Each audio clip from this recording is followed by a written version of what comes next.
सभी को जय श्री कृष्णा, राधे राधे। तो आज फिर सुनाते हैं लड्डू गोपाल की एक बहुत ही दर्द भरी मर्मस्पर्शी सत्य घटना, जो कि ये बिहार ट्रेन एक्सीडेंट हुआ है नॉर्थ ईस्ट एक्सप्रेस का। तो उससे ही ये सत्य घटना है, उसकी ही ये सत्य घटना है कि कैसे लड्डू गोपाल अपने भक्त को मौत के मुंह से बचाते हैं। मतलब इतना दर्दनाक हादसा हुआ है ये ट्रेन का कि जो स्टोरी है ये है यहाँ से नोएडा से सीमा जी, जो कि हस्बैंड वाइफ और उनका एक बेटा है और उनके साथ में लड्डू गोपाल भी हैं। तो वो बताती हैं कि जो आज मैं बची हूँ तो मैंने मौत को अपनी आँखों से देखा है कि मौत होती कैसे है। कहती हैं इतना मतलब रात में हम लोग खाना खा के बस लेटे ही थे कि एकदम से क्या होता है कि इतना तेज झटका लगता है, इतना तेज झटका लगता है, ऐसा लगता है जैसे हम सामान कोई ऊपर रखते हैं और ऊपर से नीचे गिरता है ना, वैसे ही बर्थ के सारे लोग जो ऊपर लेट चुके थे, कुछ बैठे हुए थे, तो उनके ऊपर ऐसे वो गिरते हैं, ऐसा लगता है जैसे कि ऊपर से कुछ गिर, मतलब एकदम से वो जो गाड़ी थी, वो जो ट्रेन है, वो एकदम से रुकती है। जैसे बहुत स्पीड में चल रही थी, उसकी स्पीड थी 20 से 30, मतलब 1 आवर्स किलोमीटर के हिसाब से चल रही थी, इतनी तेज़ चल रही थी। और एकदम से अगर उसमें ब्रेक लगेगा तो उसकी हालत क्या होगी। और क्या होता है कि जैसे ही ये लोग खाना पीना खा के लेटने के लिए कर रहे थे, तो सीमा जी बताती हैं कि ये जो सब कुछ हुआ, मैं तो हर पल अपने लड्डू गोपाल को धन्यवाद करती हूँ, क्योंकि हो सकता है उसी की वजह से आज हमारी जान बची है। क्योंकि हम तो लड्डू गोपाल को लाने को तैयार ही नहीं हो रहे थे। क्या था कि मेरी जो सासू माँ हैं उनकी श्राद्ध थी, तो इस वजह से हम बिहार जा रहे थे श्राद्ध में कार्यक्रम में शामिल होने के लिए। लेकिन मेरे हस्बैंड कहते हैं कि 2-3 दिन के लिए ही तो जा रहे हैं, तो ऐसा करते हैं कि इस बार लड्डू गोपाल को नहीं ले चलते, क्योंकि जल्दी ही आना है, कोई ऐसे 1 हफ्ते या महीने भर के लिए तो जाना नहीं है। तो मैं भी कह देती हूँ कि ठीक है, चलो ठीक है। और बेटे की मेरी छुट्टियाँ भी नहीं थी और है, तो इस वजह से हम लोगों का रुकना भी नहीं हो रहा था, तो मैं भी बोल देती हूँ कि चलो ठीक है। और मैं सोच लेती हूँ कि मैं अपने पड़ोस में अपनी फ्रेंड को, अपने लड्डू गोपाल को, क्योंकि वो भी सेवा करती है अपने घर में, तो मैंने सोचा कि उसी को दे दूँगी मैं भी। 3 दिन की तो बात है, सब कुछ उनका सामान-वामान। फिर क्या होता है, हम लोग मतलब जाने की तैयारी शुरू कर देते हैं। अब है तो रिज़र्वेशन तो हमारा हो गया था, 15-20 दिन पहले ही हो गया था, सारी हमारी तैयारियाँ होने लगती हैं। लेकिन मुझे अंदर से ऐसा लगता है कि यार हम लोग जा रहे हैं लड्डू गोपाल। ऐसा मैंने अपने हस्बैंड से भी बोला कि ले चलते हैं ना, लेकिन हस्बैंड कह देते हैं कि अरे कौन सा इतने दिन के लिए जा रहे हैं भाई, तू कैसे मतलब वो कर रही है कि ऐसा लग रहा है कि जैसे पता नहीं कितने दिन के लिए जा रहे हैं और तेरे से लड्डू गोपाल तेरे कितने दिन के लिए दूर हो रहे हों, तो ऐसे मत कर, दे दे उनको। मतलब जो उसकी फ्रेंड थी, तो कहते हैं कि अपनी फ्रेंड को दे दे, और 3 दिन की बात है, चौथे दिन यहीं आ जाना है। तो ऐसे में वो भी परेशान होंगे, और फिर कोई वैसा माहौल तो है नहीं कि बहुत खुशी वाला माहौल है, ऐसे उसमें जा रहे हैं तो अच्छा नहीं लगता कि तू वहाँ पे अपनी वो दिखाए और कोई कुछ कह ना दे। मतलब बहुत कुछ उसके हस्बैंड कहते हैं, लेकिन वो कहती हैं, फिर मान जाती हैं कि चलो ठीक है। लेकिन उनके मन में, सीमा जी के मन में बार-बार रहता है कि मैं कैसे मतलब छोड़ के जाऊँ, क्योंकि वो उनको, लड्डू गोपाल को कभी नहीं छोड़ती थीं। अब इनकी सारी तैयारियाँ होने लगती हैं, बच्चों के कपड़े मतलब उनके जो बेटा था उसके कपड़े रख लेती हैं, अपने हस्बैंड के, अपने। लेकिन उनको फिर बार-बार लगता है यार मैं भी अपने लड्डू गोपाल के रख लूँ। लेकिन बार-बार वही बात आ जाती थी कि हस्बैंड ने मना कर दिया है, अब कैसे रखें तो रखें कैसे?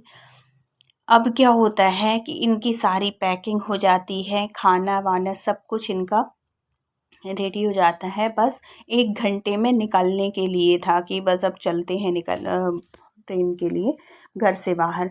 अब ये अपनी फ्रेंड को बुलाती हैं और नहीं बुलाती नहीं हैं, फ़ोन करती हैं और बोलती हैं कि मैं ला रही हूँ, क्योंकि एक दिन पहले उन्होंने बता दिया था कि मुझे 2-3 दिन के लिए जाना है, तो मैं अपने लड्डू गोपाल को तुम्हारे घर दे जाऊँगी। तो वो फ्रेंड भी कह देती है कि हाँ ठीक है, कोई बात नहीं, मेरे घर में मैं भी तो अपने कान्हा की पूजा करती हूँ ना, तो साथ में कर दूँगी, मुझे कोई प्रॉब्लम नहीं है। तो वो कह देती है ठीक है।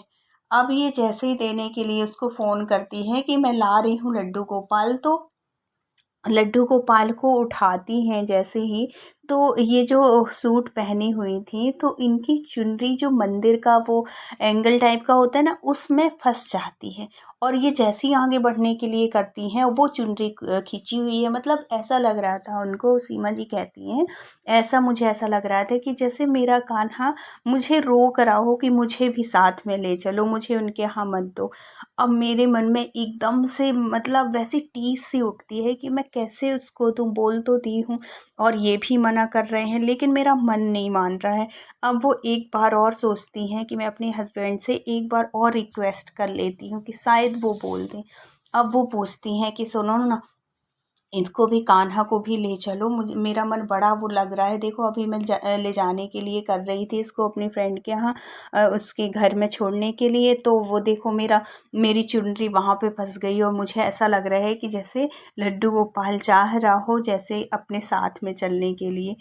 ऐसे वो करती है और बहुत रिक्वेस्ट करती है कि प्लीज़ मुझे मुझे साथ में ले जाने दो ना, नहीं मेरा मन भी नहीं लगेगा और मुझे बेचैनी सी होगी कि क्या पता कैसे रह रहा है, खाना खाया नहीं खाया, मेरा पूरा टाइम मन इसी में रहेगा। तो बहुत बार जब कहने के बाद फिर पति उनके कह देते हैं कि चल ठीक है, अब तेरा जब से लगी हुई है हो गया, ले चल, और अगर कुछ हो तो फिर मुझे मत बोलना। अब वहाँ पे ऐसी व्यवस्था हो पाती है नहीं हो पाती है, तो अब तू अपने हिसाब से ले चल और जैसा करना है तुझे वैसा कर। और ऐसे कह के वो बाहर निकल जाते हैं कि तुझे जो करना हो वो कर। अब वो हस्बैंड कह देते हैं ठीक है, फिर लास्ट में उनको ठीक है बोलना ही पड़ता है, अब उनकी जिद की वजह से, उनकी रिक्वेस्ट की वजह से। तो ये जो सीमा जी हैं ये बड़ी खुश हो जाती हैं, इनको लगता है कि आहा, अब तो मेरा लड्डू गोपाल मेरे साथ ही चलेगा। बहुत खुश हो जाती हैं क्योंकि वो हमेशा लड्डू गोपाल को अपने साथ में रखती हैं और बहुत प्यार है उनका और उनके बीच में, लड्डू गोपाल और सीमा जी का बहुत ही प्यार है। तो अब क्या करती है, उनको ये जो है ना सीमा जी हैं, इतना प्यार करती हैं कि सबसे पहले उनको भोजन पानी सब, मतलब एक जैसे अपने बेटे का ख्याल रखती है ना, सेम उसी तरीके से अपने लड्डू गोपाल का भी ख्याल रखती है, उनको खाना पीना सब कुछ बहुत ध्यान रखती हैं। तो जब इतना कोई ध्यान रखेगा तो लड्डू गोपाल के प्रति के मन में भी तो उनके प्रति भाव आएगा ना। तो यही हाल लड्डू गोपाल का था। देखो उन्होंने रोक दिया ना, उनके यहाँ नहीं जाने दिया, और उनका मन था भाई जाने का साथ में, तो वो भी तैयार होने लगे। अब उनके जल्दी जल्दी से अच्छे, जैसे उन्होंने अपने नए नए कपड़े रखे वैसे ही लड्डू गोपाल का भी पूरा तैयार कर लिया, एक बैग कपड़े रखे, उनको उनको अच्छे से तैयार किया, सब कुछ किया और उनको ले चलने के लिए बिल्कुल लड्डू गोपाल रेडी हो गए। अब क्या होता है, उनके हस्बैंड आ जाते हैं और बोलते हैं कि चलो अब बैग वैग बाहर निकालते हैं। फिर वो फ़ोन करके अपनी फ्रेंड को बोल देती हैं कि यार मैं साथ में ले जा रही हूँ लड्डू गोपाल को। तो बोल देती हैं, पहले तो पूछा कि क्यों दे नहीं रही है, और है तो क्या मैं तेरे लड्डू गोपाल की सेवा सही से नहीं करूँगी इसलिए नहीं दे रही? बोली नहीं यार, मेरा मन ही नहीं मान रहा है कि मैं बिना लड्डू गोपाल के जाऊँ। ऐसे कह के वो उससे कह देती हैं अपनी फ्रेंड से। और है तो सीमा जी और उनकी फैमिली, हस्बैंड और बेटा लड्डू गोपाल चल देते हैं ट्रेन के लिए। अब क्या था कि ट्रेन स्टेशन पहुंचते हैं, स्टेशन कहाँ पहुंचते हैं, आनंद विहार, क्योंकि नोएडा से बैठे हुए थे और ये यहीं से ही बनती है। तो आनंद विहार से बैठे ये अपने मतलब जहाँ जा रहे थे बिहार के लिए। अब अच्छे से बैठे लड्डू गोपाल को बिठा ले, सब कुछ, बर्थ में भी बहुत अच्छे अच्छे लोग थे, सबसे बातचीत। और जब लड्डू गोपाल को कहीं आओ मतलब ले जाओ ना, तो सबका ध्यान लड्डू गोपाल के ऊपर होता है। सब बहुत मेरे लड्डू गोपाल की तारीफ़ कर रहे थे और हमने बहुत अच्छे से लड्डू गोपाल को रख लिया। अब ऐसा देख के लग रहा था कि जैसे लड्डू गोपाल कितना खुश हो हमारे साथ जाने के लिए, और सब बड़ी तारीफ़ कर रहे थे कि आपके लड्डू गोपाल कितने प्यारे, कितने सुंदर। अब ये सब कुछ हुआ, सब खाना वाना हम लोग सब कुछ खाए, रात का टाइम हो गया था।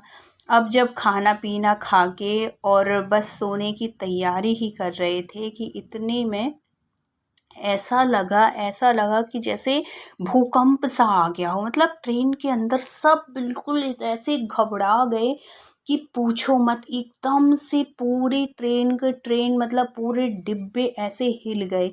अब सबके मन में आ गया कि ट्रेन को ज़रूर कुछ हुआ। इतना ज़्यादा सोचने का तो टाइम ही नहीं मिला। और सीमा जी कह रही हैं कि एकदम से जो झटका लगा है ना, तो जो ऊपर मेरे ऊपर बर्थ में मतलब 20-30 साल के अंदर के वो बच्चे रहे होंगे, वो बैठे हुए थे ऊपर। और मैं सोई नहीं थी, मैं अपने बेटे को बस सुलाने जा रही थी। और है तो लड्डू गोपाल को भी अपनी सीट में ही बिठा ली थी। और सबके बिस्तर बिस्तर सब कुछ लग गए थे, मतलब चद्दर अद्दर हम लोगों ने सब बिछा लिया था। इतने में वो जो झटका लगता है ना, उस झटके में सबसे पहले, क्योंकि मेरा बेटा इस तरफ वाली सीट में था, तो सबसे पहले मेरा बेटा गिरता है। जैसे ही बेटा गिरता है मैं तो पागल हो जाती हूँ। मैं बोली ये क्या हुआ, क्या कैसे गिरा। मुझे एकदम से लगा कि हो सकता है जैसे करवट लेते हैं ना बच्चे, तो उसमें, क्योंकि बहुत बड़ा तो है नहीं, 7-8 साल का बच्चा है मेरा, मुझे लगा इस वजह से गिरा। इतने में वो गिरा। और ऊपर जो 2 बच्चे थे वो गिरते हैं भड़ा भड़ भड़ भड़। मतलब पूरी ट्रेन में जो ऊपर वाली बर्थ के लोग थे सब धड़ धड़ धड़ करके ऐसे गिरने लगते हैं। और पूरी ट्रेन में हफड़ा तफड़ी मच जाती है। सब बाहर निकलने के लिए एकदम से बिल्कुल बेचैन होते हैं। और मेरे हस्बैंड कहते हैं सब कुछ छोड़ बाहर निकल, बस बाहर निकल। और बेटे को लेके निकल जाते हैं और मेरा हाथ खींचते हुए बेटे को गोदी में लेके बिल्कुल। और भगवान की कृपा से, लड्डू गोपाल की कृपा ही कह दीजिए, कि हमारा जो बर्थ था, जो हमारी सीट थी, बिल्कुल दरवाजे के बगल में थी। तो हमको बिल्कुल भी टाइम नहीं लगा बाहर निकलने के लिए। और है तो मतलब 1 मिनट 2 मिनट के अंदर हम लोग उससे ट्रेन से बाहर नीचे उतर गए। और है तो सारे जो आगे पीछे के लोग थे सब बहुत ज़्यादा हफड़ा तफड़ी, कौन किसी को देख ही नहीं रहा था कि किसी के ऊपर पैर लग रहा है, क्या लग रहा है, किसी को कोई मतलब नहीं। जहाँ से जैसे जगह मिल रही थी सब बाहर निकलने की कोशिश कर रहे थे, क्योंकि सबको मन में आ गया था कि अब तो मरना है, बच तो सकते नहीं है। क्योंकि ट्रेन का ब्रेक जो इतनी तेज़ से लगा था ना, उसी बहुत ज़्यादा टाइम तो लगा ही नहीं किसी को सोचने। वो तो हम इसलिए बच गए क्योंकि हमारा जो डिब्बा है वो मतलब कि बिल्कुल दरवाजे के पास ही था। फिर बाद में क्या होता है कि जैसे ही हम बाहर निकलते हैं, निकल तो जाते हैं हम लोग बाहर, लेकिन जैसे ही मुझे याद आता है निकलते टाइम पे, तो वो होश ही नहीं रहता कि लड्डू गोपाल कहाँ है। क्योंकि हस्बैंड मेरा हाथ खींच के ले जा रहे थे और बेटे को गोदी में लिए थे, तो वो जल्दी से उतर गए। और जब मुझे थोड़ी सा ध्यान आया एकदम से, जब सब लोग भीड़ में सब बाहर निकल रहे थे, बिल्कुल जगह ही नहीं थी, फिर मुझे एकदम से ध्यान आया कि मेरा लड्डू कहाँ है, मेरा लड्डू गोपाल का। मैंने अपने हस्बैंड को चीख के बोली कि मेरा लड्डू तो वहीं है ट्रेन में। तो मेरे हस्बैंड कहते हैं कि छोड़ लड्डू को, अब अपनी जान बचा, वो ठीक है, वो जो भी है ठीक है। तो मैं तो बिल्कुल पागल जैसे हो जाती हूँ। मैं बोली नहीं, मैं ऐसे नहीं रुक सकती, मैं ऐसे ट्रेन में नहीं छोड़ सकती अपने। तो मेरे हस्बैंड जो है मेरा हाथ पकड़ के मैं डिब्बे में चढ़ने के लिए करती हूँ और वो मुझे हाथ पकड़ के खींचते हुए कहते हैं मरेगी क्या, मर जाएगी, वहाँ कोई नहीं बचने वाला आज, ऐसे करके। लेकिन मैं कैसे भी करके वहाँ से मतलब वहाँ से जो भीड़ निकल रही थी, मैं खिड़की के पास खड़ी होकर मैं कहती हूँ कि भैया वो लड्डू गोपाल मेरे पकड़ा दो। लेकिन कहाँ किसी को इतना टाइम था कि कोई किसी की सुने। सब बाहर निकल, कोई जहाँ से जैसे जगह मिल रही थी वैसे निकल रहे थे, कोई सुनने को तैयार नहीं था। और मैं तो ऐसे पागल हुई जा रही थी कि हे भगवान, मेरे लड्डू गोपाल कैसे बच के निकले यहाँ से।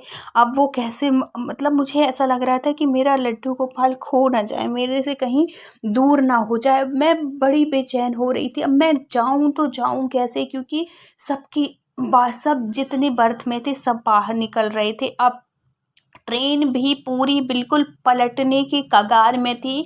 सब जितने मतलब उसमें पैसेंजर बैठे हुए थे, जितने लोग बैठे हुए थे, सब निकल गए थे। बस एक आंटी थी जो लास्ट में, उनको जल्दी से पकड़ के उनको बाहर निकाला गया। अब ट्रेन ऐसा लग रहा था बस पलटी पलटी पलटी, क्योंकि चीख ऐसे सुनाई देने लगी थी सबकी।